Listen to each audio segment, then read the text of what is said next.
NASDAQ trading higher today on pace for its sixth straight positive week. My next guest looking outside the Magnificent Seven heading into the new year. He just started a new position in one of those less talked about tech names. Let's bring in Kevin Simpson of Capital Wealth Planning. It's good to see you. Welcome back. Hey, Scott. So I see your stock. So a couple days ago, we've got the mentalist Oz Perlman on, and he asked me to think of a name of a company. He guesses what it is. It turns out to be IBM. You text me, you're like, this guy's unbelievable. How did he know that? And then I see that you bought IBM. And I'm like, what? Why did you buy it, just because he picked it?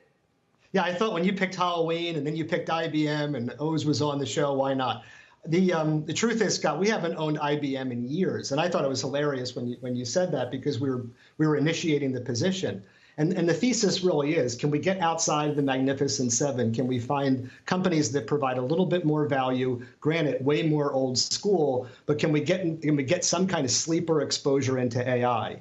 And Watson was early to the party, and I don't think it really ever became what they had hoped it would. They're reinvigorating Watson X, which will allow for lots of companies to get exposure to AI.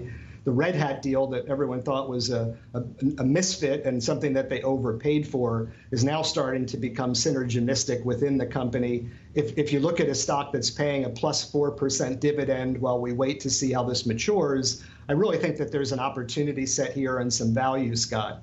And it's not just the Red Hat, which is projected to do double-digit returns next year. Even old school traditional IBM is still looking at single-digit growth. And even though that's not explosive, growth is still growth. And we're looking at this as something that is not looked at by everyone. Over the past 3 or 4 years, the stock hasn't done anything. It's just starting to break out a little bit here.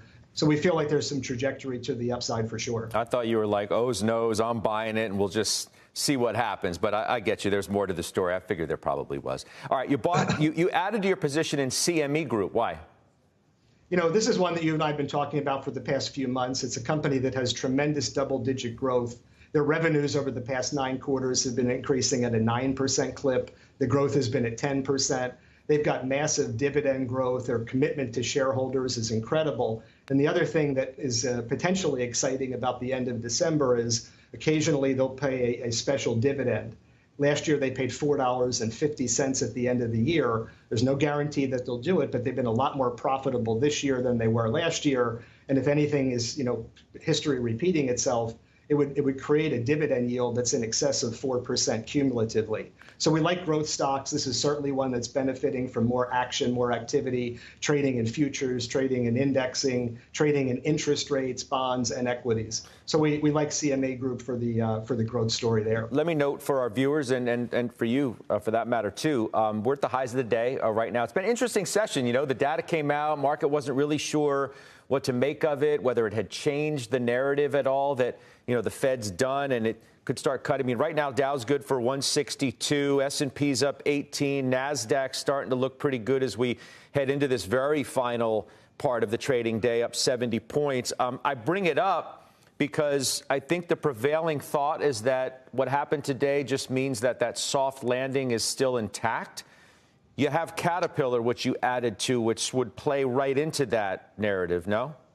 Yeah, we're not expecting a hard landing. We're not expecting a massive recession. I think history may come back and teach us that there was a rolling recession that kind of happened over 2 years. But I don't think that we need some kind of massive fall off of the cliff. And if the infrastructure bill is real, there's no better beneficiary than Caterpillar. It's fun because you and I were talking about it last time when they were reporting earnings, and we said, look, let's just hold off until after they report. It's probably going to go down. Same thing happened with Deere, but we've gotten a situation here where the share price is kind of leveled off. You definitely have value. And the opportunity set, again, for really high-quality companies, 12 forward PE, you're getting plus 2% dividend yield. They increase that dividend by like 8-9% every year. A recession would hurt the story. We're not planning for the recession. We're betting on the infrastructure. We're betting on Caterpillar.